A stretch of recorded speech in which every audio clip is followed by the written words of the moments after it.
ห้องสมุดอยู่ไหนนะมิสกิพึมพำกับตัวเองขณะที่เดินวนไปมาในระเบียงทางเดินของโรงเรียนหญิงล้วนชิรายุริเธอเพิ่งย้ายมาเรียนที่นี่ได้แค่2 วันและยังจำทางไม่ได้สักทีแสงแดดยามบ่ายส่องผ่านหน้าต่างกระจกสะท้อนเงาของต้นซากุระที่กำลังผลิออกทีละน้อยมิสกิหยุดชะงักเมื่อได้ยินเสียงเปียโนแว่วมาจากห้องดนตรีเสียงเพลงที่ไพเราะทำให้เธอเผลอยืนฟังอยู่พักใหญ่ขอโทษค่ะเสียงใสๆดังขึ้นจากด้านหลังทำให้มิสกิสะดุ้งโหยงหนังสือในมือร่วงกระจายไว้มิสกิร้องเสียงหลงพยายามก้มเก็บหนังสือที่กระจัดกระจายขอโทษจริงๆค่ะไม่ได้ตั้งใจจะทำให้ตกใจเจ้าของเสียงใสรีบก้มลงช่วยเก็บหนังสือเธอสวมชุดนักเรียนเหมือนกันแต่มีป้ายติดดอกสีแดงบ่งบอกว่าเป็นรุ่นพี่ปี2ไม่เป็นไรค่ะมิสกิตอบเบาๆพลางสังเกตว่ารุ่นพี่คนนี้สวยมากผมยาวสีน้ำตาลอ่อนรวบเป็นหางม้าดวงตากลมโตเป็นประกายเห็นน้องยืนฟังเพลงอยู่เลยอยากมาทักค่ะรุ่นพี่ยิ้มสดใสพี่ชื่อยูกินะคะเป็นประธานชมรมดนตรีน้องชอบฟังเพลงคลาสสิกเหรอคะจริงๆแล้วหนูกำลังหาห้องสมุดอยู่ค่ะมิสกิตอบตามตรงแต่เสียงเปียโนเพราะมากเลยเพลย์ยืนฟังยูกิหัวเราะเบาๆงั้นพี่พาไปห้องสมุดนะคะ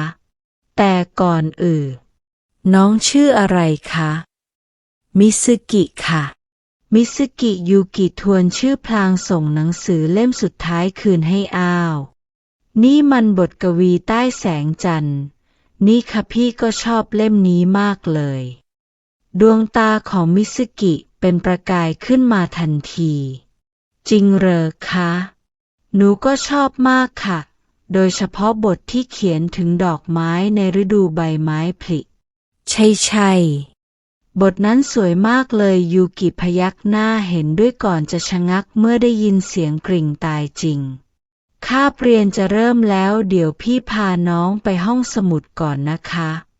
ระหว่างเดินไปด้วยกันยูกิเล่าเรื่องต่างๆให้ฟังอย่างสนุกสนานทำให้มิสกิรู้สึกผ่อนคลายขึ้นมาก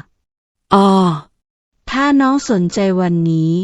หลังเลิกเรียนมีซ้อมดนตรีที่ห้องชมรมนะคะน้องแวะมาฟังได้ยูกิชวนตอนที่มาถึงห้องสมุดมิสกิยิ้มเขินๆพลางพยักหน้าขอบคุณค่ะพี่ยูกิเมื่อยูกิเดินจากไปมิสกิยืนมองตามด้วยความรู้สึกแปลกๆในใจการย้ายโรงเรียนครั้งนี้อาจจะไม่แย่อย่างที่คิดก็ได้มาสิคะมาสิคะยูกิโบกมือเรียกมิสกิที่ยืนลังเลอยู่หน้าห้องดนตรีไม่ต้องเกรงใจเข้ามาได้เลยมิสกิก้าวเข้าไปในห้องดนตรีอย่างประหม่าภายในห้องมีเครื่องดนตรีหลากหลายชนิดแต่ที่โดดเด่นที่สุดคือเปียโนหลังใหญ่ตรงกลางห้องแสงอาทิตย์ยามเย็นส่องผ่านหน้าต่างกระทบเปียโนสีดำเป็นประกาย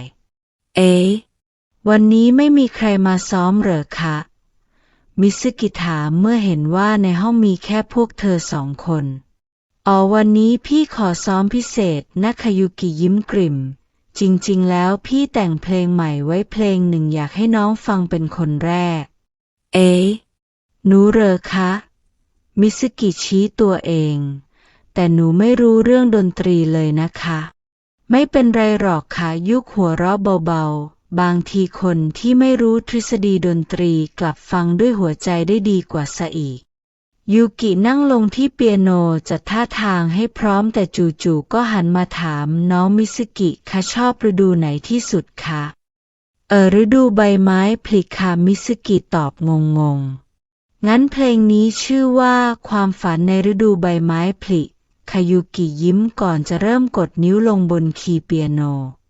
เสียงดนตรีแผ่วเบาดังขึ้นเหมือนสายลมอ่อนๆในฤดูใบไม้ผลิค่อยๆพัดพากลีบซากุระปลิวละล่องแล้วจังหวะก็เร่งเร้าขึ้นเหมือนการเต้นระบำของผีเสื้อในสวนดอกไม้มิสกิรู้สึกเหมือนตัวเองกำลังล่องลอยไปในความฝันเสียงร้องตกใจดังขึ้นพร้อมกับเสียงเปียโนที่ผิดคีย์มิสกิลืมตาขึ้นมาเห็นยูกิ กำลังพยายามไล่ผีเสื้อตัวหนึ่งที่บินเข้ามาในห้องฮ่าฮ่าฮ่าดูเหมือนจะมีแฟนเพลงมาฟังด้วยนะคายุกิหัวเราะขณะที่ผีเสื้อบินวนอยู่รอบๆมิซึกิหัวเราะตามบางทีเขาอาจจะชอบเพลงของพี่มากๆเลยมาฟังถึงในห้องเลยค่ะงั้นเราเล่นต่อให้เขาฟังดีกว่ายูกิเริ่มเล่นอีกครั้งคราวนี้เพิ่มท่อนสนุกเข้าไปเหมือนกำลังเล่นไล่จับกับผีเสื้อมิซึกินั่งฟังด้วยรอยยิ้มสังเกตว่าผีเสื้อก็บินวนอยู่ใกล้ๆเหมือนกำลังฟังเพลงจริงๆเมื่อเพลงจบลงผีเสื้อก็บินออกไปทางหน้าต่างพอดีเป็นไงบ้างคะยูกิหันมาถามนี่เป็นครั้งแรกที่พี่เล่นให้ใครฟังสวยมากเลยค่ะมิซึกิตอบอย่างจริงใจเหมือนได้เห็นภาพฤดูใบไม้ผลิทั้งฤดูเลยแถมยังมีตอนสนุกด้วยงั้นพรุ่งนี้มาฟังอีกไหมคะยูกิถามเสียงแผ่วพี่ยังมีเพลงอื่นๆอีกหลายเพลงเลยมิซึกิพยักหน้ายิ้มมาค่ะแล้วก็ถ้าผีเสื้อตัวนั้นมาอีกเราก็จะได้มีผู้ชมพิเศษด้วยทั้งสองหัวเราะร่วมกันขณะที่แสงสีส้มของดวงอาทิตย์ค่อยๆทาบทาลงบนเปียโนสีดำและนั่นคือจุดเริ่มต้นของการซ้อมดนตรียามเย็นที่จะเกิดขึ้นทุกวันตั้งแต่นี้โอ้ยหิวจังมิซึกิบ่นพึมพำขณะเดินออกจากห้องสมุดเธอเผลอนั่งอ่านหนังสือจนลืมกินข้าวกลางวันไปหาขนมในร้านค้าดีกว่าแต่เมื่อไปถึงร้านค้าก็พบว่าขนมปังที่ชอบหมดพอดีมิซึกิถอนหายใจนึกถึงขนมในกระเป๋าที่วางทิ้งไว้ในห้องเรียน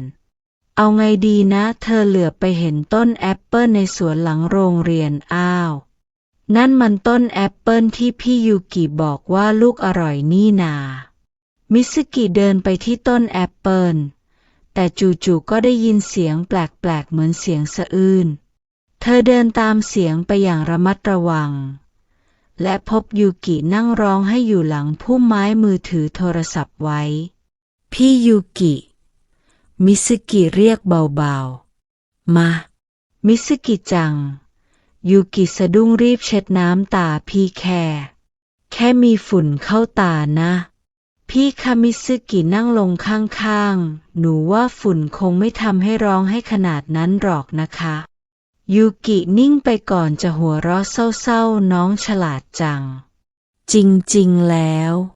แต่ก่อนที่ยูกิจะพูดจบจู่ๆก็มีเสียงร้องดังมาจากพุ่มไม้เมียวไว้ทั้งคู่สะดุ้งก่อนจะเห็นแมวจรตัวหนึ่งโผล่ออกมามันเดินตรงมาที่ยูกิแล้วถูไถขาอ้าวนี่มันมารู้จังนี่ยูกิยิ้มทั้งน้ำตาเจ้าตัวยุ่งนี่มาทุกวันเลยพอพี่เอาขนมมาให้ครั้งหนึ่งก็ติดใจมิซึกิมองแมวตัวนั้นด้วยความสนใจน่ารักจังเลยค่ะใช่ไหมล่ะยูกิลูบหัวแมวบางทีมารู้จังก็เหมือนเป็นที่ปรึกษาของพี่เลยเวลามีเรื่องไม่สบายใจพี่ก็มาคุยกับเขาแล้ววันนี้พี่มีเรื่องไม่สบายใจอะไรเหรอคะมิซึกิถามเบาๆยูกิถอนหายใจคุณแม่โทรมาท่านอยากให้พี่เลิกแต่งเพลงแล้วโฟกัสกับการฝึกซ้อมเพลงคลาสสิกอย่างเดียวเพราะปีหน้ามีการแข่งขันระดับประเทศแต่พี่ชอบแต่งเพลงนี้ค่ะมิซึกิพูดอย่างตั้งใจเพลงที่พี่แต่งสวยมากเลยนะคะโดยเฉพาะเพลงความฝันในฤดูใบไม้ผลิที่พี่เล่นให้หนูฟังเมียวมารู้ร้องเสียงดังเหมือนจะเห็นด้วยยูกิหัวเราะเบาๆขอบใจนะแต่พี่ก็เข้าใจคุณแม่นะท่านหวังดีอยากให้พี่มีอนาคตที่มั่นคงแต่ถ้าพี่ไม่มีความสุขมันก็คงไม่ใช่อนาคตที่ดีหรอกค่ะมิซึกิพูดพลางลูบขนมารุหนูว่าบางทีคุณแม่อาจจะยังไม่เข้าใจว่าการแต่งเพลงสำคัญกับพี่แค่ไหนงั้นพี่ควรทำยังไงดีเมียวมารุร้องยาวๆก่อนจะกระโดดขึ้นตักยูกิ มิสกิยิ้มหนูว่าลองให้คุณแม่ฟังเพลงที่พี่แต่งดูไหมคะแบบที่พี่เล่นให้หนูฟังให้คุณแม่เห็นว่าพี่ทุ่มเทและตั้งใจกับมันมากแค่ไหนยูกิเงียบไปครู่หนึ่งก่อนจะยิ้มออกมานั่นอาจจะเป็นความคิดที่ดีนะขอบคุณนะมิสกิจังเมียวมารุร้องอีกครั้งขอบคุณมารุจังด้วยยูกิหัวเราะอ้าวนี่มันขนมของน้องนี่มารุคาบถุงขนมของมิสกิที่ทำหล่นไว้มาให้โอ้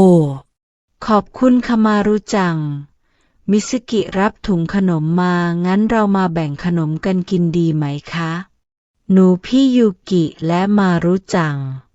ทั้งสามนั่งกินขนมด้วยกันใต้ต้นแอปเปิลพูดคุยหัวเราะกันจนลืมเรื่องเศร้าไปชั่วขณะบางทีความลับในสวนวันนี้อาจไม่ได้มีแค่เรื่องเศร้าก็ได้เสียงฝีเท้าวิ่งดังมาตามระเบียงโรงเรียนพี่ยูกิคะนี่รายชื่อนักเรียนที่จะร่วมแสดงในงานเทศกาลมิสกิชะงักกลางประโยคเมื่อเห็นยูกิกำลังหลับพิงโต๊ะในห้องชมรมดนตรีกองโน้ตเพลงกระจายเกลื่อนรอบตัวมิสกิกระซิบกับตัวเองพลางย่องเข้าไปใกล้ๆพี่ยูกิคงเหนื่อยมากสินะเธอหยิบเสื้อคลุมของตัวเองออกมาค่อยๆคลุมให้ยูกิแต่จู่ๆมือของยูกิก็คว้ามือเธอไว้อย่าไปยูกิละเมอยังหลับตาอยู่ตึกหัวใจของมิสกิเต้นรัวเร็วเธอไม่กล้าขยับได้แต่มองใบหน้าหลับสนิทของยูกิคุณแม่คะหนูอยากเล่นเพลงของหนูเองยูกิพึมพำในฝันสีหน้าเศร้าหมองมิสกิรู้สึกปวดใจเธอค่อยๆนั่งลงข้างๆปล่อยให้ยูกิจับมือไว้สู้นะคะพี่ยูกิเธอกระซิบเบาๆขอบคุณนะมิสกิจังเสียงของยูกิดังขึ้นชัดเจนไว้มิสกิสะดุ้งพี่ตื่นแล้วเหรอคะยูกิลืมตาขึ้นช้าๆพร้อมรอยยิ้มพี่ตื่นตั้งแต่น้องคลุมเสื้อให้แล้วล่ะแต่อยากแกล้งดูว่าน้องจะทำยังไงพี่ยูกิก็นี่มิสกิทำหน้างะใส่พยายามดึงมือออกแต่ยูกิกลับจับไว้แน่นขึ้นอย่าโกรธสิยูกิหัวเราะพี่แค่อยากรู้ว่าถ้าพี่หลับไปน้องจะอยู่ด้วยไหมมิสกิรู้สึกหน้าร้อนเผาก็ถ้าพี่ต้องการหนูก็จะอยู่งั้นช่วยอยู่ฟังพี่ซ้อมเพลงใหม่หน่อยสิยูกิลุกขึ้นดึงมิสกิไปที่เปียโนพี่แต่งเพลงพิเศษสำหรับงานเทศกาลแต่ยังไม่มั่นใจเลยเพลงอะไรเหรอคะแสงดาวในใจเธอยูกิตอบพลางเปิดโน้ตเพลงพี่แต่งเพลงนี้ตอนคิดถึงคนพิเศษคนหนึ่งหัวใจของมิสกิเต้นแรงขึ้นอีกครั้งคนพิเศษใช่ยูกิเริ่มกดคีย์เปียโนเบาๆคนที่ทำให้พี่มีกำลังใจสู้ต่อคนที่เข้าใจความฝันของพี่คนที่อยู่เคียงข้างพี่เสมอเสียงเพลงค่อยๆดังขึ้นทำนองนุ่มนวลแต่เต็มไปด้วยพลังมิสกินั่งฟังอย่างเคลิบเคลิ้มพลางสงสัยว่าคนพิเศษที่ยูกิพูดถึงคือใครแล้วน้องคิดว่าเป็นยังไงบ้างยูกิถามหลังเล่นจบสวยมากเลยค่ะมิสกิตอบอย่างจริงใจคนที่พี่แต่งให้ต้องมีความสุขมากแน่ๆยูกิหันมาสบตามิสกิน้องคิดว่าเขาจะรู้ตัวไหมว่าเพลงนี้แต่งให้เขามิสกิรู้สึกใจเต้นจนแทบหลุดออกมาจากอกหนูว่าถ้าพี่ไม่บอกตรงๆเขาอาจจะไม่รู้ก็ได้ยูกิถอนหายใจเบาๆนั่นสินะบางทีพี่ก็ต้องกล้าพอที่จะบอกความรู้สึกตัวเองด้วยจู่ๆเสียงกริ่งก็ดังขึ้นตายแล้วมิสกิลุกพรวดหนูลืมส่งรายชื่อนักเรียนที่จะร่วมแสดงให้อาจารย์เลยเดี๋ยวพี่ไปส่งด้วยกันยูกิลุกขึ้นบ้างแต่ก่อนไปขอบคุณนะที่อยู่ฟังพี่ซ้อมเพลงมิสกิยิ้มเขินๆไม่เป็นไรค่ะ หนูชอบฟังพี่เล่นเพลงทั้งสองเดินออกจากห้องดนตรีไปด้วยกันโดยไม่รู้ว่าหัวใจของอีกฝ่ายก็กำลังเต้นแรงไม่แพ้กันฝนตกแล้วมิซึกิยืนมองท้องฟ้าที่มืดครึ้มจากระเบียงโรงเรียนเธอลืมเอาร่มมาพอดีในวันที่พยากรณ์อากาศบอกว่าจะมีฝนตกหนักแย่จังมิซึกิจังเสียงคุ้นเคยดังมาจากด้านหลังนั่นเตรียมตัวจะฝ่าสายฝนกลับบ้านเหรอพี่ยูกิมิซึกิหันไปเห็นรุ่นพี่ถือร่มสีฟ้าอ่อนคือว่าหนูลืมเอาร่มมานะคะงั้นกลับด้วยกันไหมยูกิยิ้มพอดีวันนี้พี่เอาร่มคันใหญ่มาจะดีเหรอคะทำไมจะไม่ดีล่ะยูกิหัวเราะแต่ต้องเดินชิดกันหน่อยนะเดี๋ยวเปียกมิซึกิพยักหน้าหัวใจเต้นแรงเมื่อต้องเดินชิดกับยูกิใต้ร่มคันเดียวกันนั่นมันอะไรนะยูกิชี้ไปที่หนังสือในมือมิซึกิอ๋อนี่เป็นหนังสือที่หนูยืมมาจากห้องสมุดค่ะมิซึกิชูหนังสือให้ดูบันทึกดนตรีของนักเปียโนตัวน้อยเป็นหนังสือเกี่ยวกับเด็กผู้หญิงคนหนึ่งที่ฝันอยากเป็นนักเปียโนอ้าวนั่นมันสีหน้าของยูกิเปลี่ยนไปเป็นหนังสือที่พี่ชอบใช่ไหมคะใช่พี่อ่านตอนเด็กๆแล้วก็ยุคชะงักเพราะฝนเริ่มตกหนักขึ้นเดี๋ยวไปคุยกันที่ศาลาในสวนนั้นดีกว่าทั้งสองวิ่งไปหลบฝนที่ศาลาในสวนสาธารณะใกล้ๆระหว่างทางมิซึกิเกือบลื่นล้มแต่ยูกิคว้าเอวเธอไว้ทันระวังหน่อยสิยูกิกระชับมือที่เอวมิซึกิเดี๋ยวหกล้มหัวแตกพี่เป็นห่วงนะค่ะขอบคุณค่ะมิซึกิรู้สึกหน้าร้อนเผาแม้อากาศจะเย็นเมื่อมาถึงศาลายูกิสะบัดร่มแล้วพูดต่อที่พี่บอกค้างไว้หนังสือเล่มนั้นเป็นจุดเริ่มต้นที่ทำให้พี่อยากเล่นเปียโนจริงจังจริงเหรอคะ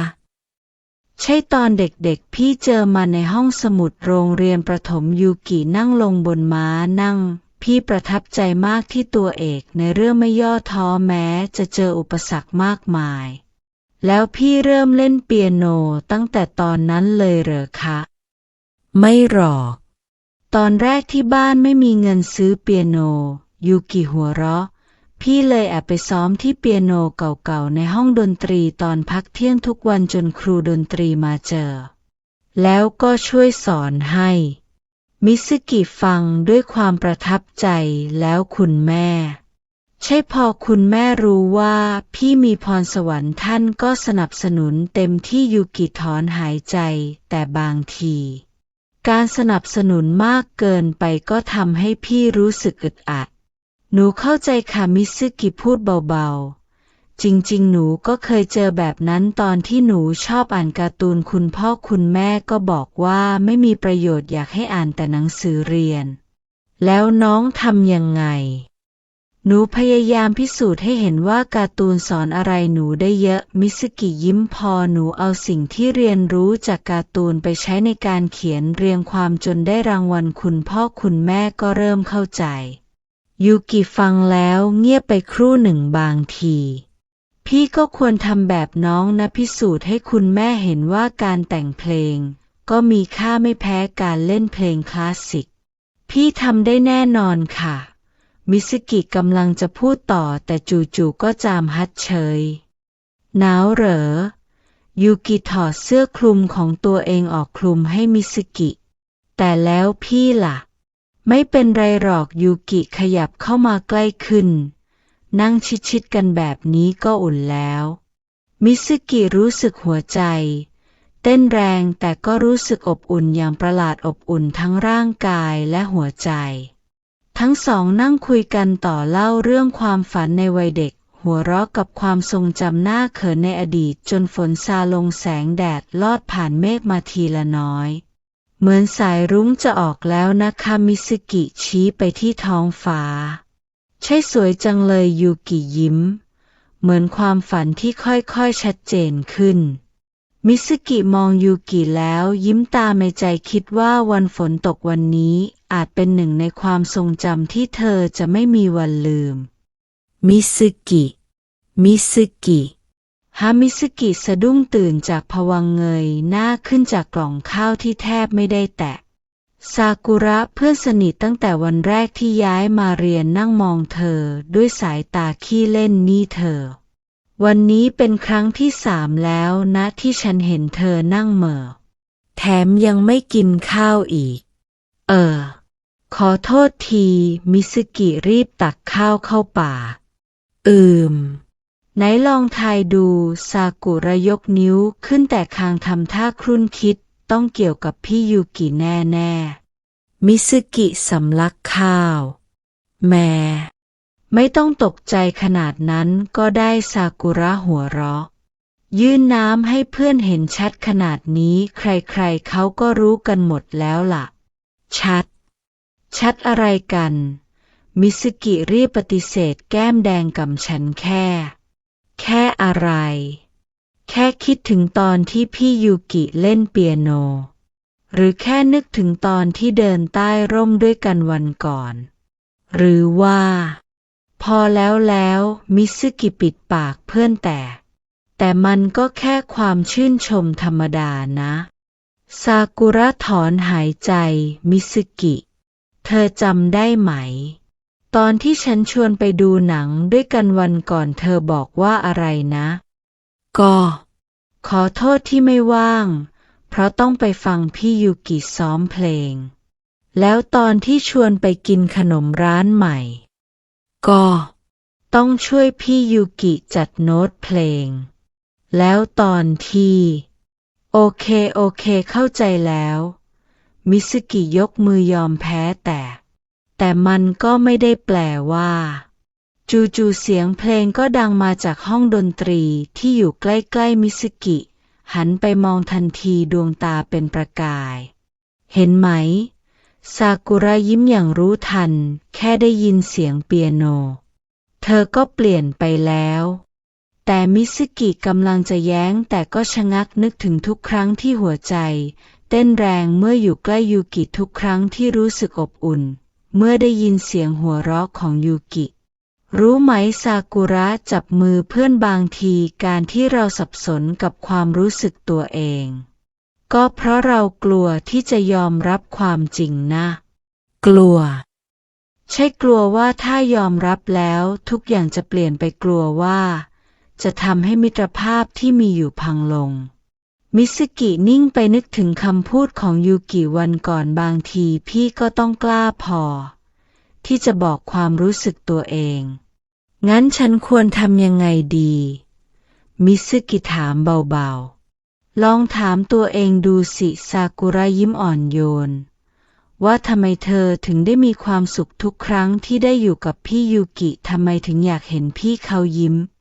อยากเห็นพี่เขามีความสุขแต่ถ้าพี่ยูกิไม่ได้รู้สึกแบบเดียวกับฉันล่ะอย่างน้อยเธอก็จะได้รู้คำตอบซากุระบีบมือเพื่อนเบาๆดีกว่าปล่อยให้เป็นคำถามที่ไม่มีคำตอบไปตลอดใช่ไหมมิซึกิพยักหน้าช้าๆมองออกไปนอกหน้าต่างเห็นผีเสื้อตัวน้อยบินผ่านเธอนึกถึงวันที่ผีเสื้อบินเข้ามาในห้องดนตรีวันที่เธอได้ฟังเพลงพิเศษของยูกิเป็นครั้งแรกซากุระมิซึกิหันมาหาเพื่อนขอบคุณนะไม่เป็นไรซากุระยิ้มนี่เธอเดี๋ยวไปห้องดนตรีด้วยกันไหมฉันก็อยากฟังเพลงของพี่ยูกิบ้างมิซึกิหน้าแดงแต่ก็พยักหน้าไปสิขณะที่ทั้งสองเดินไปที่ห้องดนตรีมิซึกิรู้สึกว่าหัวใจของเธอเริ่มจะเข้าใจคำตอบบางอย่างแล้วแม้จะยังไม่กล้ายอมรับมันก็ตามพี่ยูกิเบาๆนะคะมิซึกิบีบไหล่ที่เกร็งของยูกิเบาๆหายใจลึกๆห้องพักนักแสดงเต็มไปด้วยความตึงเครียดอีกไม่กี่นาที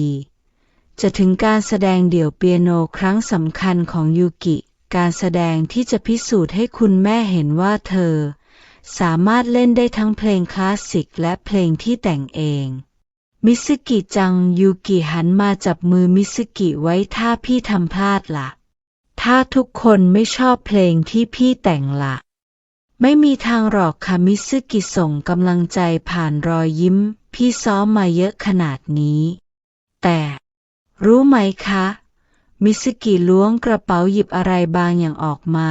หนูเจอสิ่งนี้ที่ร้านขายของเก่าวันก่อนนี่มันยูกิตาโตเมื่อเห็นที่ขั้นหนังสือรูปผีเสื้อเก่าๆที่ขั้นหนังสือจากเล่มบันทึกดนตรีของนักเปียโนตัวน้อยใช่ค่ะเล่มเดียวกับที่ทำให้พี่หลงรักการเล่นเปียโนมิซึกิยื่นที่ขั้นหนังสือให้วันนี้ขอให้พี่เล่นด้วยหัวใจเด็กน้อยคนนั้นที่หลงรักดนตรีอย่างบริสุทธิ์ยูกิมองที่ขั้นหนังสือในมือน้ำตาคลอขอบใจนะเอาล่ะได้เวลาแล้วมิซึกิดันหลังยูกิเบาๆหนูจะนั่งแถวหน้าสุดคอยเชียร์พี่อยู่นะคะยูกิพยักหน้าก่อนจะเดินขึ้นเวทีการแสดงเริ่มต้นด้วยเพลงคลาสสิกที่ซับซ้อนนิ้วของยูกิเต้นระบำบนคีย์เปียโนอย่างสง่างามแต่เมื่อถึงช่วงที่สองเสียงเพลงที่คุ้นเคยก็ดังขึ้นนี่มันมิซึกิตาโตความฝันในฤดูใบไม้ผลิเพลงที่ยูกิแต่งให้เธอฟังเป็นคนแรกแต่คราวนี้มันถูกเรียบเรียงใหม่ผสมผสานกับท่วงทำนองคลาสสิกอย่างลงตัวมิซึกิมองไปที่คุณแม่ของยูกิที่นั่งอยู่แถวกลางเห็นดวงตาของท่านเป็นประกายและนั่นเป็นประกายของความเข้าใจจู่ๆก็มีผีเสื้อตัวหนึ่งบินเข้ามาในหอประชุมวงเวียนอยู่เหนือเวทีเหมือนกำลังเต้นรำตามจังหวะเพลงเสียงฮือฮาดังขึ้นเบาๆในหอประชุมแต่ยูกิยังคงเล่นต่อรอยยิ้มผุดขึ้นบนใบหน้าเธอเหมือนกำลังเล่นให้ผีเสื้อฟังเหมือนวันนั้นในห้องดนตรีเมื่อโน้ตสุดท้ายจบลงเสียงปรบมือก็ดังกึกก้องผู้ชมลุกขึ้นยืนปรบมือบางคนถึงกับน้ำตาคลอยูกิลุกขึ้นโค้งคำนับก่อนจะวิ่งลงจากเวทีมาที่มิซึกิจังฉันทำได้แล้วยูกิกอดมิซึกิแน่นขอบคุณนะที่ทำให้ฉันกล้าเป็นตัวเอง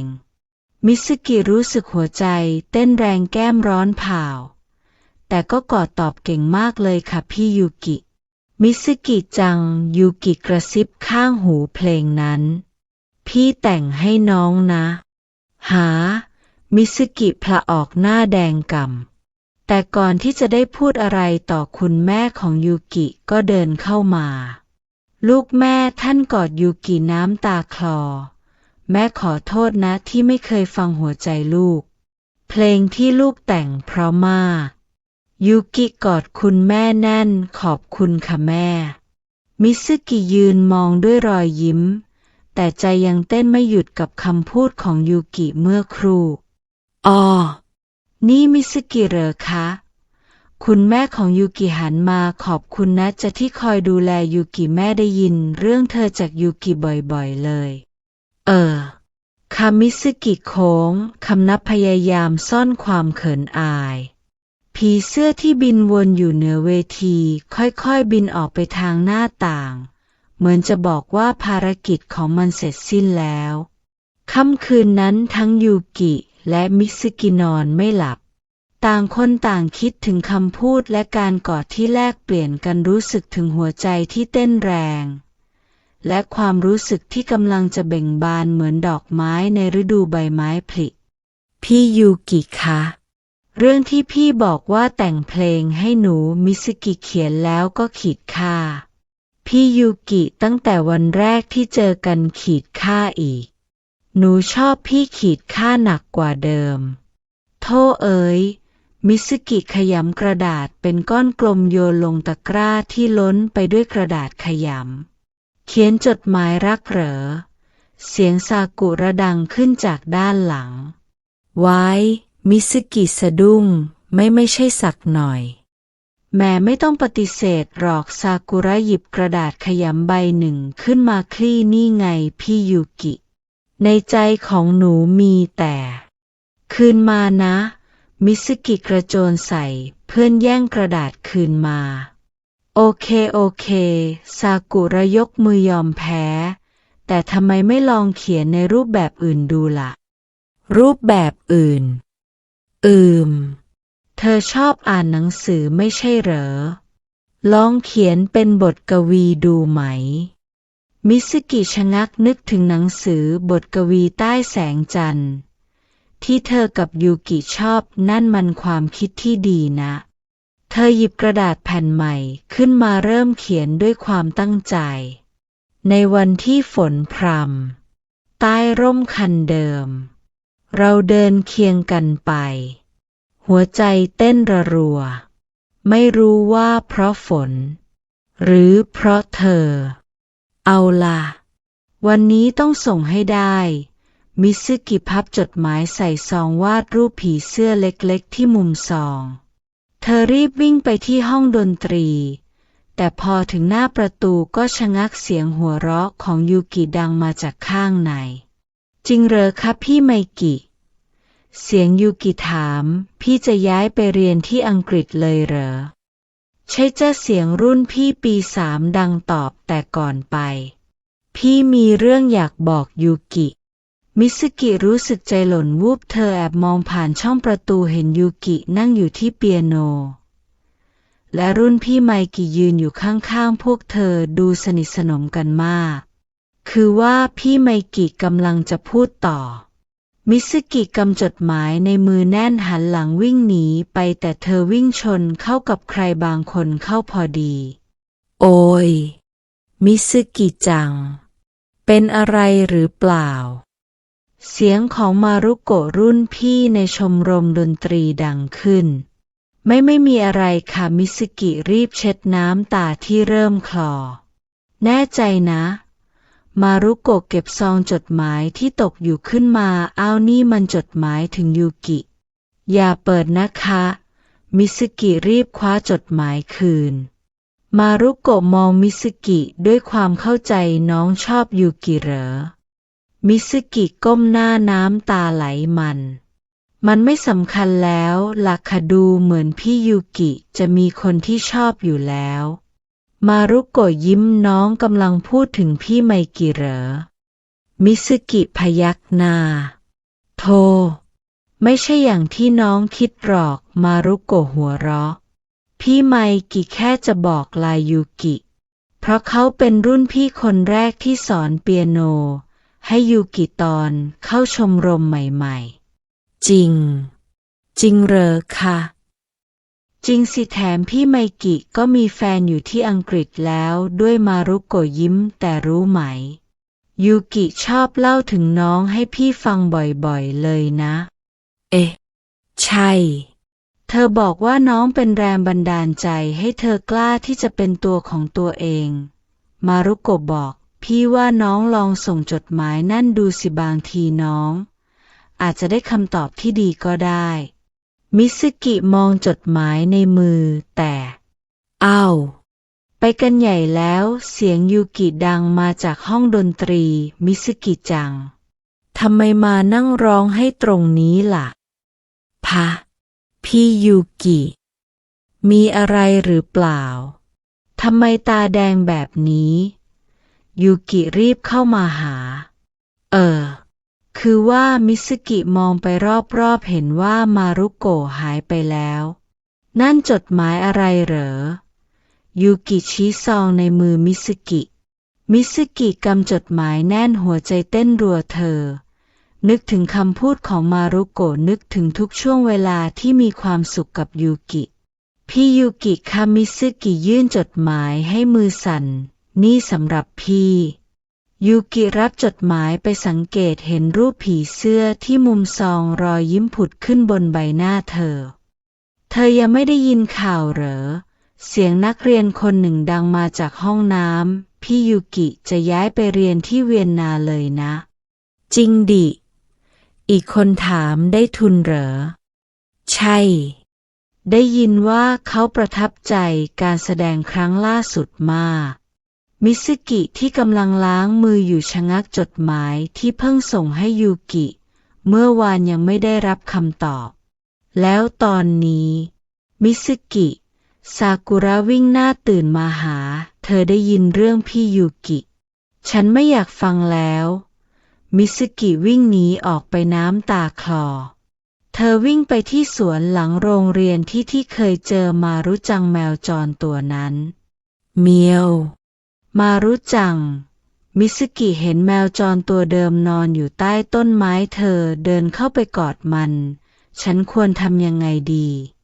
เมียวมารุส่งเสียงร้องยาวๆก่อนจะกระโดดไปที่พุ่มไม้คาบอะไรบางอย่างออกมา นี่มันมิซึกิหยิบของในปากมารุที่ขั้นหนังสือรูปผีเสื้อ อันนั่นไง เสียงของยูกิดังขึ้น มารุจังเอาที่ขั้นหนังสือของพี่ไปซ่อนที่นี่เอง มิซึกิรีบลุกขึ้นหนูขอตัวก่อนนะคะ เดี๋ยวสิยูกิคว้ามือมิซึกิไว้ทำไมน้องถึงหลบหน้าพี่ตั้งแต่เช้า ก็เพราะพี่จะย้ายไปเรียนที่เวียนนาไง มิซึกิพูดเสียงสั่น ทั้งที่หนูเพิ่งส่งจดหมายให้พี่ หา ยูกิทำหน้างง ใครบอกว่าพี่จะย้ายไปเรียนที่นั่น ก็ทุกคนเขาลือกันยูกิหัวเราะ พี่แค่ได้รับเชิญไปแข่งเปียโนที่นั่นแค่2 อาทิตย์เองจ้าแค่นั้นเหรอคะใช่ยูกิยิ้มแถมพี่ยังจะแสดงเพลงแสงดาวในใจเธอด้วยนะ เพลงที่แต่งให้น้อง มิซึกิหน้าแดงนึกถึงจดหมายที่เพิ่งส่งไปแล้วจดหมายนี่ไงยูกิหยิบจดหมายออกมาจากกระเป๋าพี่อ่านแล้ว บทกวีสวยมากเลย พี่ยูกิหนูแต่พี่ว่าพี่จะตอบด้วยเพลงดีกว่ายูกิจูงมือมิซึกิไปห้องดนตรีกันเมียวมารุวิ่งตามไปด้วยที่ห้องดนตรียูกินั่งลงที่เปียโนนี่เป็นเพลงที่พี่แต่งเมื่อคืนหลังจากอ่านจดหมายของน้องเสียงเปียโนค่อยๆดังขึ้นทำนองอ่อนหวานแต่เต็มไปด้วยพลังเหมือนการตอบรับความรู้สึกที่ส่งถึงกันชื่อเพลงว่าคำตอบใต้แสงจันทร์ยูกิหันมายิ้มเพราะน้องส่งบทกวีที่เขียนถึงฝนมาให้พี่เลยอยากตอบกลับด้วยเพลงที่เกี่ยวกับดวงจันทร์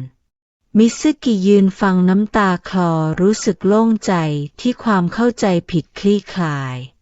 เมียวมารุกระโดดขึ้นมานั่งบนตักมิซึกิที่นั่งฟังอยู่นี่ยูกิหยุดเล่นหันมาหามิซึกิพี่จะกลับมาแน่นอนแล้วก็จะเล่นเพลงนี้บนเวทีที่เวียนนาด้วยเพื่อบอกให้ทั้งโลกรู้ว่าพี่ไว้จู่ๆมารุก็กระโดดขึ้นไปบนเปียโนเสียงเพี้ยนดังขึ้นทั้งสองหัวเราะความตึงเครียดหายไปงั้นมิซึกิรวบรวมความกล้าหนูจะรอพี่กลับมานะคะยูกิจับมือมิซึกิแล้วพี่จะรีบกลับมาหาน้องเมียวมารุร้องเสียงดังเหมือนจะบอกว่าฉันด้วยทั้งสองหัวเราะอีกครั้งมิซึกินึกขอบคุณความเข้าใจผิดที่ทำให้เธอกล้าส่งจดหมายนั้นและขอบคุณมารุที่คอยอยู่เคียงข้างเสมออากาศดีจังเลยนะคะมิซึกิพูดกับมารุที่นอนขดอยู่ข้างๆใต้ต้นซากุระวันนี้พี่ยูกิจะกลับมาแล้วเธอกำลังอ่านหนังสือบทกวีใต้แสงจันทร์เล่มที่คุ้นเคยกลีบซากุระร่วงหล่นมาเป็นระยะ2 สัปดาห์ที่ผ่านมาเธอมักจะมานั่งอ่านหนังสือที่นี่ทุกวันเมียวมารุเงยหน้าขึ้นมาอย่างสนใจมีอะไรเหรอมิซึกิเงยหน้าตามเห็นผีเสื้อตัวหนึ่งบินวนอยู่เหนือศีรษะสวัสดีเจ้าผีเสื้อน้อยมิซึกิยิ้มมาฟังเพลงของพี่ยูกิเหรอแต่วันนี้พี่เขายังไม่งั้นขอเล่นให้ฟังเลยดีไหมคะเสียงที่คุ้นเคยดังขึ้นมิซึกิหันขวับไปเห็นยูกิยืนอยู่ไม่ไกลในมือถือกีตาร์โปร่งเครื่องเล็กพี่ยูกิมิซึกิลุกพรวดพี่กลับมาแล้วเหรอคะ ยูกิยิ้มเพิ่งถึงเมื่อเช้าแต่อยากมาหาน้องก่อนเลยพี่รู้ว่าน้องต้องอยู่ที่นี่แต่ทำไมพี่ถือกีตาร์มาล่ะคะยูกิชูกีตาร์ขึ้นพี่ซื้อมาจากเวียนนาที่นั่นพี่ได้ฟังดนตรีหลากหลายแนวมากเลยอยากลองเล่นเครื่องดนตรีอื่นบ้างพี่เล่นเป็นด้วยเหรอคะพอได้บ้างล่ะยูกินั่งลงข้างๆมิซึกิระหว่างอยู่ที่นั่นพี่ฝึกเล่นทุกคืนเลยอยากเซอร์ไพรส์น้องเมียวมารุลุกขึ้นมาสนใจมารุจังก็อยากฟังด้วยเหรอยูกิหัวเราะเริ่มดีดกีตาร์เบาๆทำนองแรกที่ดังขึ้นคุ้นหูความฝันในฤดูใบไม้ผลิแต่คราวนี้ถูกเรียบเรียงใหม่ให้เข้ากับกีตาร์พี่แต่งเนื้อร้องด้วยนะยูกิพูดก่อนจะเริ่มร้องเพลง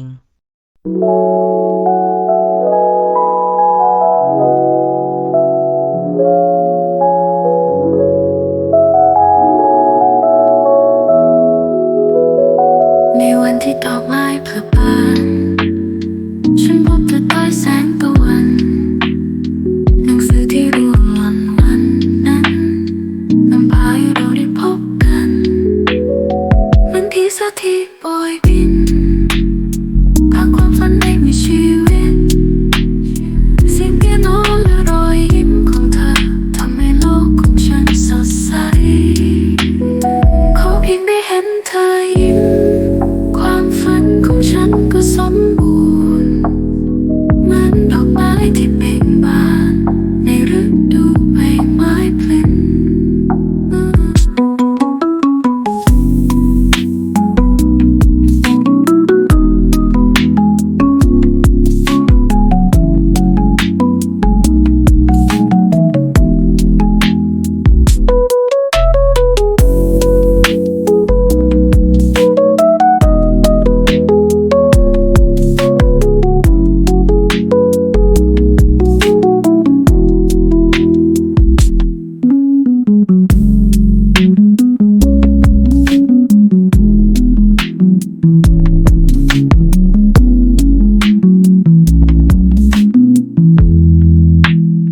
เป็นผีเสื้อที่โบยบินพาความฝันให้มีชีวิตเสียงเปียโนและรอยยิ้มของเธอทำให้โลกของฉันสดใสขอเพียงได้เห็นเธอยิ้มความฝันของฉันก็สมบูรณ์เหมือนดอกไม้ที่เบ่งบานในฤดูใบไม้ผลิ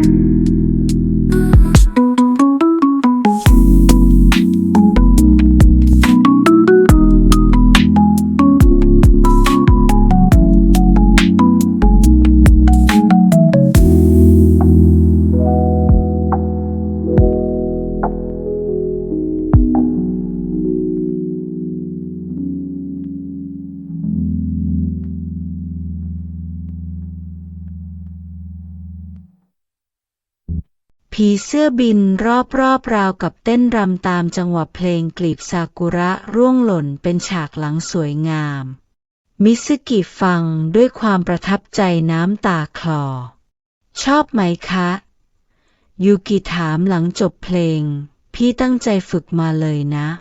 เพราะมากเลยค่ะมิซึกิเช็ดน้ำตา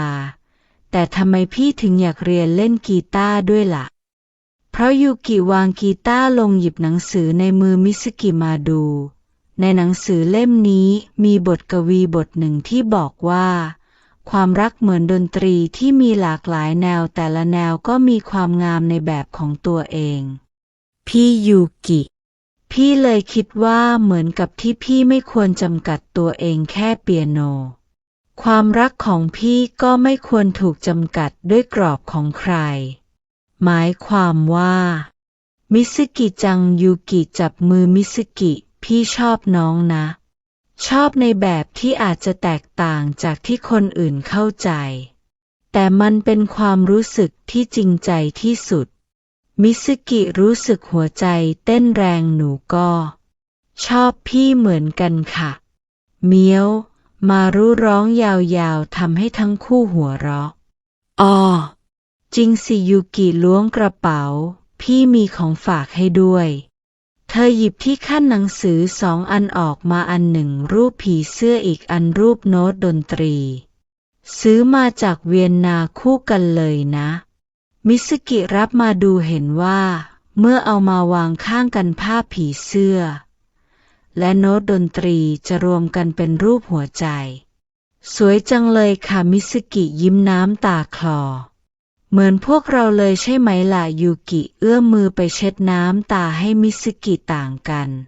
แต่เมื่ออยู่ด้วยกันก็สมบูรณ์แบบผีเสื้อบินวนรอบทั้งคู่อีกครั้งก่อนจะบินขึ้นไปพร้อมกับกลีบซากุระที่ปลิวว่อนใต้ต้นซากุระในวันนั้นความรักที่งดงามได้เบ่งบานเหมือนดอกไม้ในฤดูใบไม้ผลิความรักที่ไม่จำเป็นต้องเหมือนใครแต่สวยงามในแบบของตัวเองห้องชมรมดนตรีเงียบกว่าปกติในวันนั้นพี่ว่าเราควรบอกทุกคนไหมยูกิถามขณะนั่งที่เปียโนนิ้วแต่คีย์เบาๆแต่ไม่ได้กดหนูก็กำลังคิดเรื่องนี้อยู่เหมือนกันค่ะมิสกินั่งข้างๆแต่เมียวมารุที่นอนอยู่ใต้เปียโนลุกขึ้นมาทันทีหูตั้งชันเสียงฝีเท้าหลายคู่ดังมาจากระเบียงพี่ยูกิคะ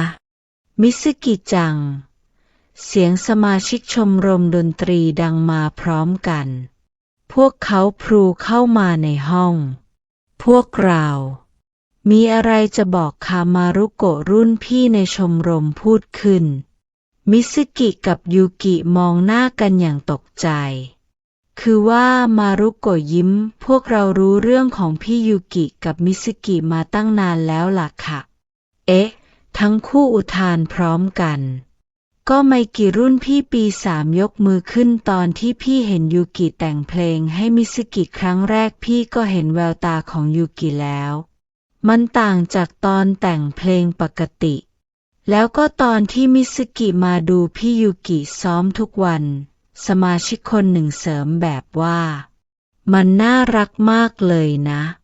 มิสกิหน้าแดงยูกิจับมือเธอไว้ใต้เปียโนแต่ที่สำคัญที่สุดมารุโกะพูดต่อ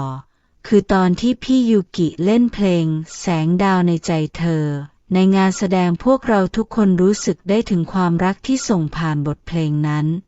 พวกเธอยูกิน้ำตาคลอมิสกิลุกขึ้นยืนพวกเรา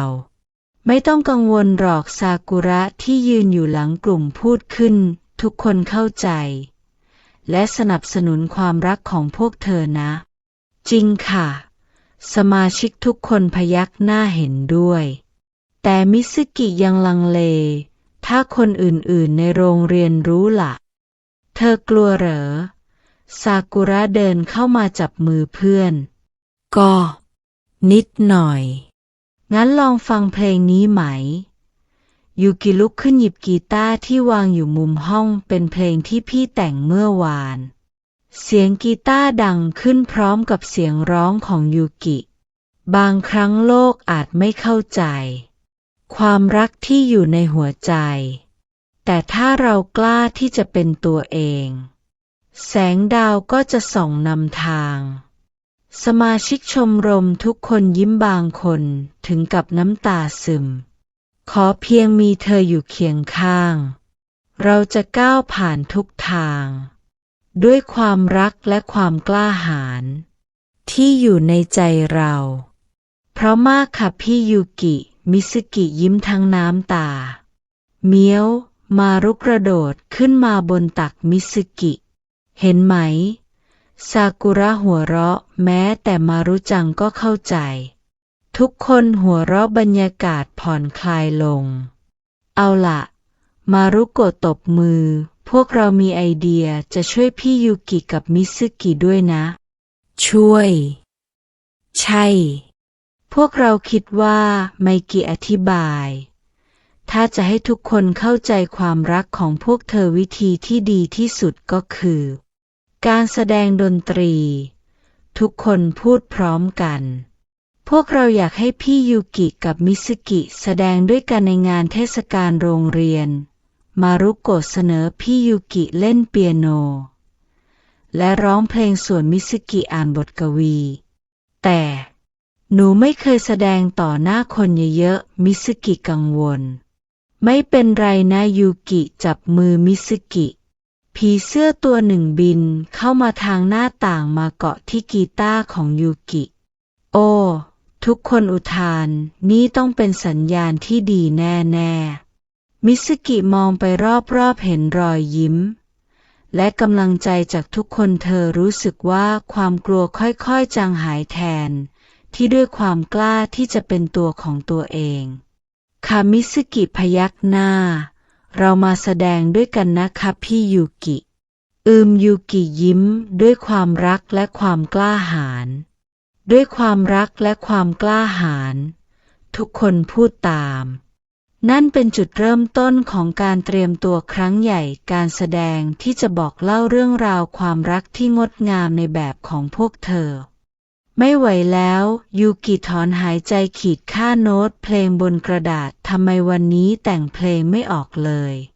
เธอนั่งอยู่ในห้องชมรมดนตรีตามลำพังเหลือเวลาอีกแค่3 วันก่อนการแสดงในงานเทศกาลโรงเรียนแต่เพลงพิเศษที่จะแสดงกับมิซึกิยังไม่เสร็จเมียวมารุจังยูกิหันไปเห็นมารุกระโดดเข้ามาทางหน้าต่างมาเยี่ยมพี่เหรอจ๊ะมารุคาบอะไรบางอย่างมาด้วยสมุดบันทึกเล่มเล็กๆนี่มันยูกิรับสมุดมาเปิดดูสมุดบันทึกของมิซึกิวันนี้ได้ฟังพี่ยูกิเล่นเพลงอีกแล้วทุกครั้งที่ได้ยินเสียงเปียโนหัวใจฉันก็เต้นแรงราวกับมีผีเสื้อนับร้อยกำลังบินอยู่ข้างในมารุจังนี่ไม่ดีนะยูกิทำท่าจะปิดสมุดแต่มารุใช้ขาหน้าขวางไว้ดันให้เปิดหน้าต่อไปบางครั้งฉันแอบมองพี่ยูกิตอนเล่นเปียโนแสงแดดยามเย็นส่องผ่านหน้าต่างทำให้พี่เขาดูเหมือนนางฟ้าฉันอยากวาดภาพตรงนั้นเก็บไว้เดี๋ยวนะยูกิเห็นภาพสเก็ตเล็กๆที่มิซึกิวาดเป็นภาพเธอนั่งเล่นเปียโนมีผีเสื้อบินวนอยู่รอบๆวันนี้ฝนตกตอนหลบฝนด้วยกันฉันได้กลิ่นแชมพูกลิ่นดอกลาเวนเดอร์ของพี่ยูกิมันทำให้ฉันนึกถึงทุ่งดอกไม้ในหนังสือที่เราชอบอ่านด้วยกันยูกิอ่านต่อไปเรื่อยๆแต่ละหน้าบันทึกความรู้สึกของมิซึกิที่มีต่อเธอบางหน้ามีภาพวาดบางหน้ามีกลีบดอกไม้แห้งแปะไว้นี่สินะยูกิยิ้มน้ำตาคลอที่มิซึกิเห็นในตัวพี่เธอหันไปมองมารุที่นั่งเลียขนอยู่ขอบใจนะมารุจังยูกิหันกลับมาที่เปียโนวางนิ้วลงบนคีย์คราวนี้ทำนองใหม่ค่อยๆไหลออกมาราวกับถูกปลดปล่อย3 วันต่อมากลัวจังเลยมิซึกิบีบมือยูกิแน่นขณะยืนรออยู่หลังเวทีไม่เป็นไรนะยูกิบีบมือตอบแค่จินตนาการว่าเราอยู่ในห้องชมรมด้วยกัน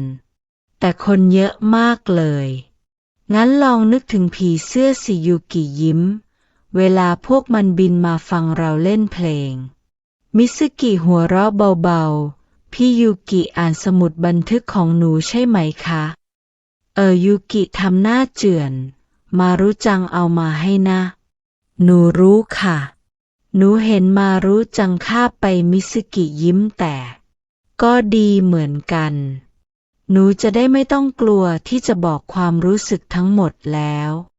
ถึงเวลาแล้วค่ะมารุโกะเดินมาบอกทั้งคู่ก้าวขึ้นเวทียูกินั่งที่เปียโนมิซึกิยืนข้างๆถือไมค์เพลงนี้ชื่อว่าภาพวาดใต้แสงตะวันยูกิประกาศแต่งให้คนพิเศษที่ชอบวาดภาพในใจเสียงเปียโนค่อยๆดังขึ้นทำนองนุ่มนวลแต่เต็มไปด้วยอารมณ์ความรู้สึกมิซึกิหลับตาสูดหายใจลึกแล้วเริ่มอ่านบทกวีที่เธอแต่งในวันที่แสงส่องผ่านหน้าต่างฉันเฝ้ามองเงาของเธอเสียงเปียโนและรอยยิ้มวาดภาพความทรงจำในใจจู่ๆผีเสื้อฝูงหนึ่งก็บินเข้ามาในหอประชุมสร้างความฮือฮาให้ผู้ชมยูกิร้องเพลงต่อเธอเห็นดอกไม้ในหนังสือ ฉันเห็นดอกไม้ในตัวเธอทุกวันที่เราใช้ร่วมกันคือภาพวาดที่สวยที่สุดเสียงเพลงและบทกวีผสานเข้าด้วยกันอย่างลงตัวผีเสื้อบินวนเป็นวงกลมเหนือเวทีราวกับกำลังเต้นรำเมื่อการแสดงจบลงเสียงปรบมือก็ดังกึกก้องหลายคนน้ำตาซึมบางคนยิ้มกว้างเพราะมากค่ะคุณแม่ของยูกิที่นั่งอยู่แถวหน้าลุกขึ้นปรบมือนี่แหละเสียงของหัวใจที่แท้จริงยูกิและมิซึกิมองหน้ากันยิ้มความกลัวทั้งหมดหายไปเหลือเพียงความรักที่พวกเธอกล้าจะแสดงออกมาเมียวมารุโผล่มาจากใต้เปียโนทำให้ทุกคนหัวเราะนี่คงเป็นผลงานของนายใช่ไหมยูกิอุ้มมารุขึ้นมาที่ชวนผีเสื้อมาดูการแสดงมารุทำหน้าภูมิใจขณะที่ผีเสื้อค่อยๆบินออกไปทางหน้าต่างทิ้งความทรงจำอันงดงามไว้ในใจทุกคนพี่ยูกิดูนี่สิคะมิซึกิชูเปลือกหอยสวยๆขึ้นมามันเหมือนคีย์เปียโนเลยยูกิที่กำลังนั่งกางร่มอยู่บนชายหาดหัวเราะจริงด้วยแถมยังมีลายเหมือนโน้ตดนตรีด้วยวันนี้เป็นทริปชายทะเลครั้งแรกของพวกเธอในช่วงปิดเทอมฤดูร้อนซากุระมารุโกะและเพื่อนๆจากชมรมดนตรีก็มาด้วยพวกเธอ2 คนซากุระตะโกนมาจากในน้ำมาเล่นน้ำกันบ้างสิเดี๋ยวค่ะมิซึกิกำลังจะลุกแต่สายตาเหลือบไปเห็นอะไรบางอย่างนั่นมันบนชายหาดไม่ไกลมีแมวส้มตัวหนึ่งกำลังเดินเล่นอยู่มารู้จังทุกคนอุทานพร้อมกันนี่นายตามมาได้ยังไงเนี่ยยูกิอุ้มแมวขึ้นมาเมียวมารู้ทำหน้าภูมิใจคงอยากมาเที่ยวทะเลด้วยล่ะมั้งมิซึกิหัวเราะงั้นมาถ่ายรูปด้วยกันไหมมารุกดชูกล้องขึ้นเป็นที่ระลึกทุกคนมารวมตัวกันมารุกกระโดดมานั่งตรงกลางพอดี1 2 3แชร์มิซึกิชี้ไปที่รูปนั่นผีเสื้อบินผ่านตอนถ่ายรูปเหรอคะใช่มารุโกะยิ้มสวยเหมือนมันมาแต่งรูปให้เลยหลังจากเล่นน้ำทะเลและเก็บเปลือกหอยกันจนเหนื่อยทุกคนก็แยกย้ายกันไปทำกิจกรรมอื่นบางคนไปเดินเล่นตลาดบางคนไปกินไอศกรีมมิซึกิกับยูกิเลือกที่จะนั่งอ่านหนังสือด้วยกันใต้ร่มโดยมีมารุนอนขดอยู่ข้างๆบทกวีแห่งท้องทะเลยูกิอ่านชื่อหนังสือที่มิซึกิถือเล่มใหม่เหรอข้าซื้อมาจากร้านหนังสือเก่าแถวบ้านมิซึกิเปิดหนังสือมีบทกวีสวยๆเยอะเลยอ่านให้พี่ฟังหน่อยสิมิซึกิเริ่มอ่านคลื่นซัดสาดเป็นจังหวะเหมือนดนตรีแห่งธรรมชาติเปลือกหอยบนหาดทรายขาววาดภาพความทรงจำไว้สวยจังเลยยูกิพูดเหมือนเสียงคลื่นกำลังขับกล่อมเราอยู่ทั้ง2นั่งฟังเสียงคลื่นด้วยกันพลางแบ่งปันความคิดเห็นเกี่ยวกับบทกวีที่อ่านอ้าวไอศกรีมมาแล้วซากุระเดินมาพร้อมไอศกรีมโคนขอบคุณค่ะทั้งคู่รับมารุลุกขึ้นมาดูอย่างสนใจอย่านะมารุมิซึกิหัวเราะไอศกรีมไม่ดีกับแมวเมียวมารุทำเสียงน้อยใจก่อนจะเดินไปนั่งจ้องปูที่วิ่งผ่านมาแทนตกเย็นทุกคนช่วยกันจัดปาร์ตี้บาร์บีคิวเล็กๆบนชายหาดนี่ยูกิหยิบกีตาร์ออกมาร้องเพลงกันไหมทุกคนเห็นด้วยวงดนตรีเล็กๆจึงเกิดขึ้นริมทะเลมีเสียงกีตาร์เสียงร้องและเสียงปรบมือร้องเพลงภาพวาดใต้แสงตะวันหน่อยค่ะมารุโกะขอมิซึกิเขินนะทุกคนช่วยกันอ้อนวอนยูกิจับมือมิซึกิร้องด้วยกันนะ และแล้วเสียงเพลงก็ดังขึ้นท่ามกลางแสงยามเย็นผสานกับเสียงคลื่นในขณะที่ดวงอาทิตย์ค่อยๆลับขอบฟ้าเมียวมารุร้องตามจังหวะทำให้ทุกคนหัวเราะหลังจากร้องเพลงกันจนดึกทุกคนก็แยกย้ายกันไปนอนแต่มิซึกิกับยูกิยังนั่งอยู่ริมทะเลดูดาวด้วยกันพี่ยูกิคะมิซึกิพูดเบาๆวันนี้มีความสุขมากเลยพี่ก็เหมือนกันยูกิยิ้มเป็นความทรงจำที่สวยงามมากๆเลย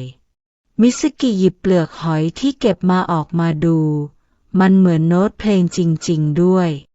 งั้นเก็บไว้เป็นที่ขั้นหนังสือไหมยูกิเสนอจะได้ระลึกถึงวันนี้ทุกครั้งที่อ่านหนังสือคามิซึกิวางเปลือกหอยในหนังสือบทกวีแห่งท้องทะเลเมียวมารุที่นอนอยู่ข้างๆส่งเสียงง่วงทั้งสามนั่งดูดาวด้วยกันต่อฟังเสียงคลื่นที่สัดสาดเป็นจังหวะราวกับดนตรีแห่งความทรงจำในฤดูร้อนนี้มิซึกิยูกิวางซองสีครีมลงบนเปียโนพี่ได้รับจดหมายจากสถาบันดนตรีที่เวียนนามิซึกิที่กำลังลูบขนมารุชะงักหัวใจเต้นแรงแล้วเป็นยังไงบ้างคะเขาให้ทุนพี่ไปเรียนที่นั่น3 ปียูกิพูดเสียงสั่น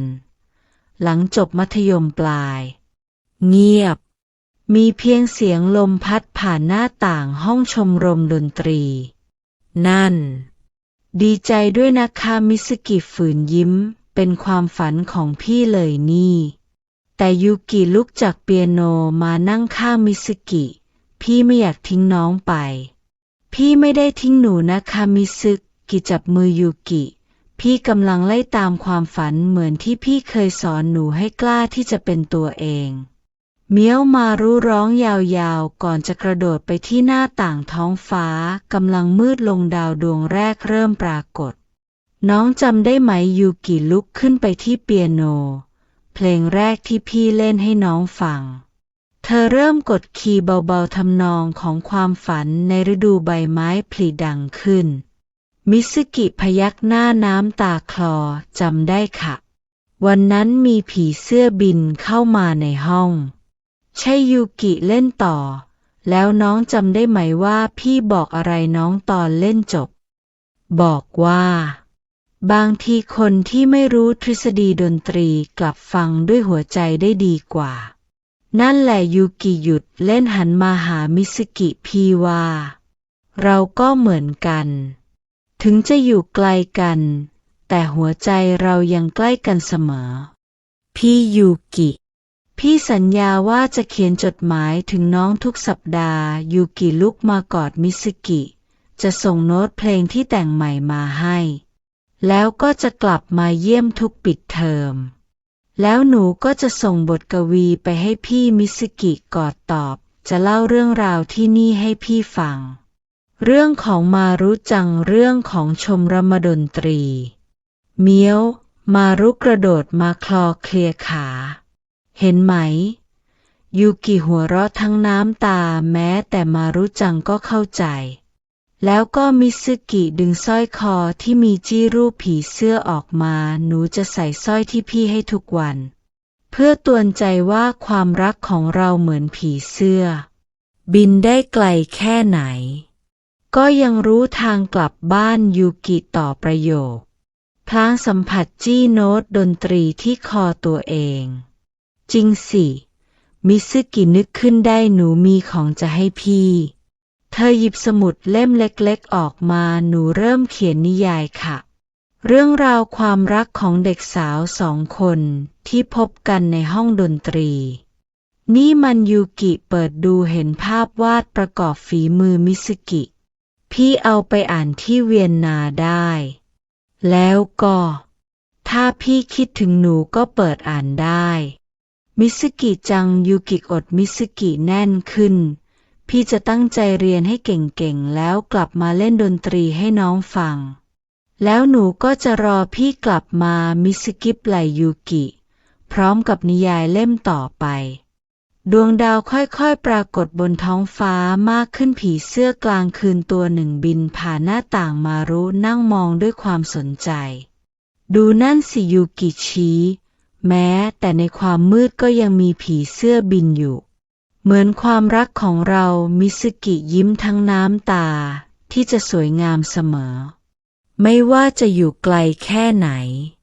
พวกเธอนั่งดูดาวด้วยกันต่อโดยมีมารุขดตัวอยู่ข้างๆไม่จำเป็นต้องพูดอะไรอีกเพราะหัวใจของทั้งคู่เข้าใจกันดีว่าระยะทางไม่อาจกั้นความรักที่แท้จริงได้นั่นดาวตกนะคะมิซึกิชี้ขึ้นไปบนท้องฟ้าอย่าชี้สิยูกิจับมือมิซึกิลงเดี๋ยวดาวตกจะอาย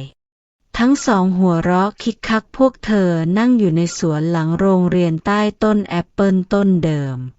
ที่พวกเธอเคยแบ่งขนมให้มารุในวันที่ยูกิร้องไห้พรุ่งนี้เช้าแล้วนะคะมิซึกิพูดเบาๆยูกิบีบมือมิซึกิเบาๆแต่คืนนี้เรายังมีเวลาอีกทั้งคืนเมียวมารุที่นอนอยู่ข้างๆส่งเสียงร้องมารุจังก็มาส่งพี่ด้วยเหรอยูกิลูบหัวแมวจรพี่จะคิดถึงนายมากเลยนะจู่ๆมารุก็ลุกพรวดวิ่งไปที่พุ่มไม้แล้วคาบอะไรบางอย่างออกมานั่นมันมิซึกิตาโต้ที่ขั้นหนังสือรูปผีเสื้ออันที่พี่ให้น้องตอนแรกเลยยูกิยิ้มมารุวางที่ขั้นหนังสือลงตรงกลางระหว่างทั้งคู่แล้ววิ่งหายเข้าพุ่มไม้ไปอีกสักพักก็กลับมาพร้อมที่ขั้นหนังสือรูปโน้ตดนตรีนี่นายเก็บสะสมที่ขั้นหนังสือของพวกเราไว้เหรอเนี่ยยูกิหัวเราะมารุทำหน้าภูมิใจก่อนจะขดตัวลงนอนระหว่างที่ขั้นหนังสือทั้งสอง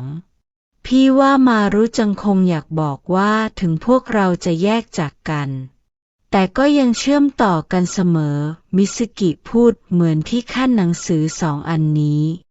ที่เมื่อวางข้างกันก็กลายเป็นรูปหัวใจยูกิต่อประโยค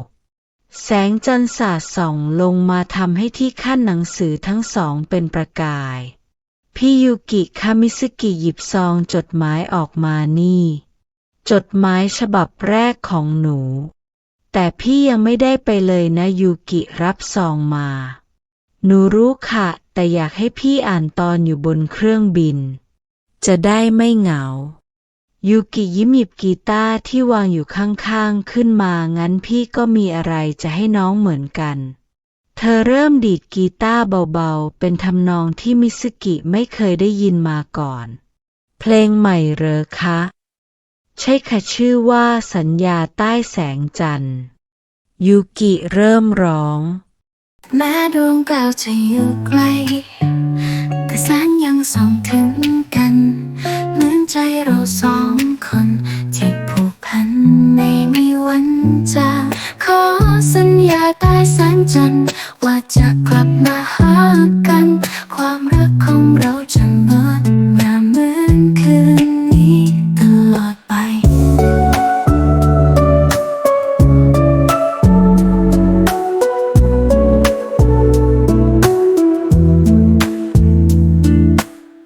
ระยะทางไม่อาจกัน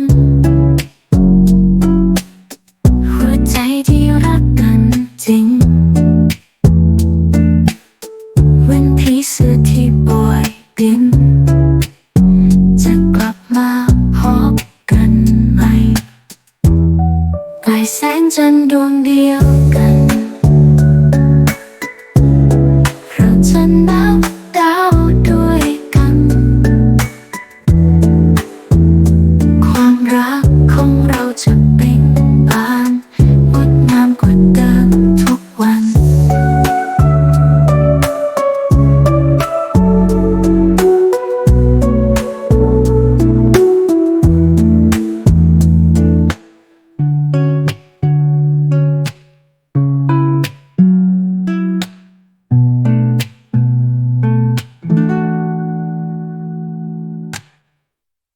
จู่ๆผีเสื้อกลางคืนฝูงหนึ่งก็บินมาเต้นรำรอบๆพวกเธอ ราะมากเลยค่ะมิสกิเช็ดน้ำตาน้องก็มีเพลงของพี่ไว้ฟังแล้วยูกิวางกีตาร์ส่วนพี่ก็มีจดหมายของน้องไว้อ่านแล้วก็มิสกิชี้ขึ้นไปบนท้องฟ้าเรามีดวงจันทร์ดวงเดียวกันใช่ยูกิจับมือมิสกิทุกครั้งที่คิดถึงกันก็แงนมองดวงจันทร์เมียวมารุร้องยาวๆชี้ให้ดูผีเสื้อที่กำลังบินวนเป็นรูปหัวใจพี่ว่ายูกิยิ้มนี่คงเป็นพรจากธรรมชาติพรที่บอกว่าความรักของเราจะงดงามเสมอมิสกิต่อประโยคทั้งสองนั่งมองดาวด้วยกันต่อใต้แสงจันทร์ที่อ่อนโยนโดยมีมารุนอนหลับและผีเสื้อกลางคืนที่ยังบินวนอยู่เหนือศีรษะไม่มีคำร่ำลามีเพียงคำสัญญาและความหวังว่าพวกเธอจะได้พบกันอีกครั้งใต้แสงจันทร์ดวงเดียวกันนี้พี่ยูกิคะมิสกิกระซิบรักนะคะพี่ก็รักน้องนะยูกิตอบรักเสมอเหมือนแสงจันทร์ที่ไม่เคยหายไปจากฟ้าแม้จะต้องจากกันแต่หัวใจของพวกเธอจะยังคงเต้นเป็นจังหวะเดียวกันเหมือนดนตรีและบทกวีที่ผสานเข้าด้วยกันอย่างงดงามใต้แสงจันทร์ในคืนนี้